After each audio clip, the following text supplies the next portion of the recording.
Assalamualaikum warahmatullahi wabarakatuh. Kami dari kelompok 7 Agribisnis C akan mempresentasikan hasil kerja kelompok kami dengan materi teori konflik kebutuhan manusia dan negosiasi prinsip yang beranggotakan Eri Maulana dengan NIM 06, Handanu Akbar Falahi dengan NIM 103, Iga Ardiana dengan NIM 27, dan Syafirda Lulahimada dengan NIM 49. Teori konflik kebutuhan manusia dan negosiasi prinsip. Yang pertama, teori konflik kebutuhan manusia.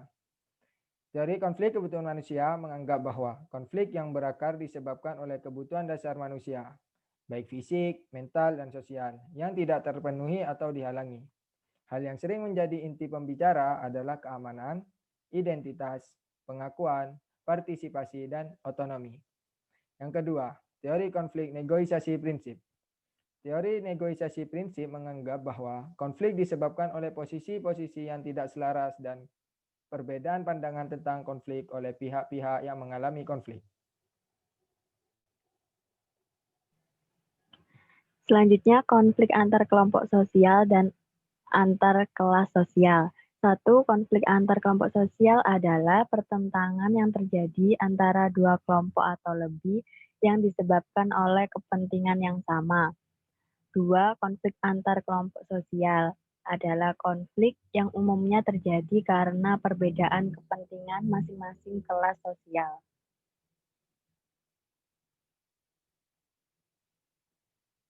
Bentuk konflik berdasarkan posisi pelaku yang berkonflik. Satu, konflik vertikal adalah konflik antar komponen masyarakat di dalam satu struktur yang memiliki hierarki. Contohnya, konflik antar buruh bangunan dengan mandornya atau manajer. Konflik antara nelayan dengan juragan kapal. Yang kedua, konflik horizontal merupakan konflik yang terjadi antara individu atau kelompok yang memiliki kedudukan yang relatif lama. Contohnya konflik yang terjadi antar organisasi sekolah. Ketiga, konflik diagonal merupakan konflik yang terjadi karena adanya ketidakadilan alokasi sumber daya keseluruhan organisasi sehingga menimbulkan pertentangan yang ekstrim. Contohnya konflik antara para pilot Garuda dengan manajemen karena ketidakadilan jumlah gaji yang diterima. Selanjutnya di sini ada faktor penyebab konflik perbedaan kepentingan antar individu maupun kelompok. Yang pertama, perbedaan antar perorangan. Perbedaan ini dapat berupa perasaan, pendirian, atau pendapat karena setiap manusia pasti tidak pernah ada kesamaan yang baku antara orang yang satu dengan orang yang lain. Yang kedua, perbedaan kebudayaan. Setiap daerah memiliki kebudayaan yang berbeda, baik itu perilaku maupun sikap. Kemudian yang ketiga, yakni perbedaan kepentingan. Konflik sosial juga bisa timbul akibat perbedaan sosial. Perbedaan kepentingan, maaf. Kemudian yang keempat, perubahan sosial yang terlalu cepat. Konflik sosial bisa terjadi akibat dampak revolusi atau perubahan sosial yang terlalu cepat di masyarakat. Selanjutnya ada dampak konflik. Dampak konflik ada dua. Yang pertama, satu, dampak positif. Aspek-aspek kehidupan di masyarakat yang masih belum terselesaikan bisa diselesaikan dengan adanya konflik. B. Meningkatkan solidaritas antar anggota kelompok yang berselisih dengan kelompok lain. C. Dapat mengontrol emosi diri sendiri. D. Sebagai alat untuk mencapai keseimbangan antara kekuatan-kekuatan yang ada di dalam masyarakat yang terlibat. 2. Dampak negatif. A. Memicu rusaknya hubungan antar individu antara kelompok ataupun kelompok. B. Menimbulkan dominasi dari kelompok yang menang atas kelompok yang kalah. Selanjutnya yang C. Berubahnya kepribadian para individu yang terlihat, baik yang mengarah pada hal-hal positif ataupun hal-hal negatif. D. Menimbulkan rasa dendam, iri, dengki, dan rasa ingin menyaingi. Kemudian selanjutnya di sini ada cara mengatasi konflik. Cara mengatasi konflik ada beberapa cara, ada 3 di sini. Yang pertama ada arbitrasi.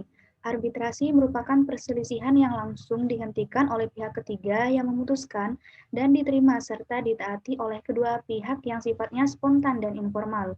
Kemudian yang kedua ada genjatan senjata.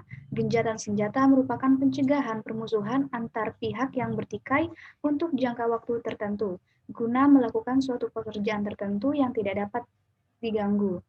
Kemudian yang terakhir ada stalemate. Stalemate adalah keadaan pihak yang bertentangan memiliki kekuatan seimbang, tetapi berhenti pada titik tertentu dalam melakukan pertentangan, karena kedua belah pihak sudah tidak mungkin untuk maju ataupun mundur.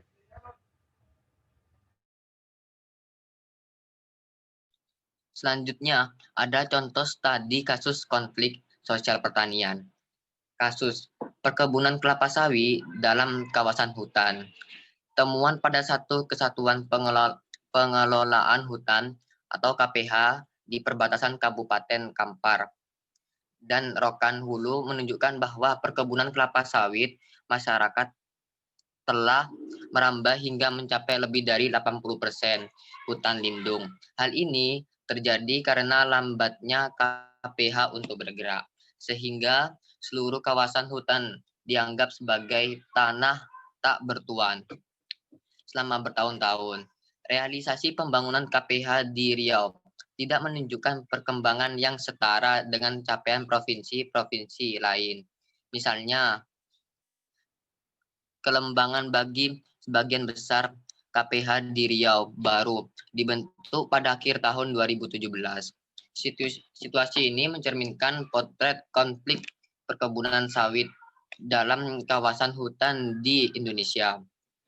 KPH sebagai unit pengelolaan kawasan hutan dapat berkontribusi penting untuk menyelenggarakan resolusi konflik di kawasan hutan. Namun, saat ini baru 12 dari 37 unit KPH di Riau yang telah menyelesaikan rencana pengelolaan hutan jangka panjang atau RPHJP. Sehingga anggaran dan perencanaan penanganan konflik masih minim.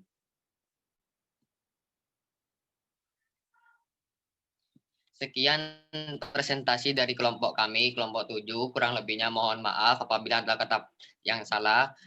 Wassalamualaikum warahmatullahi wabarakatuh.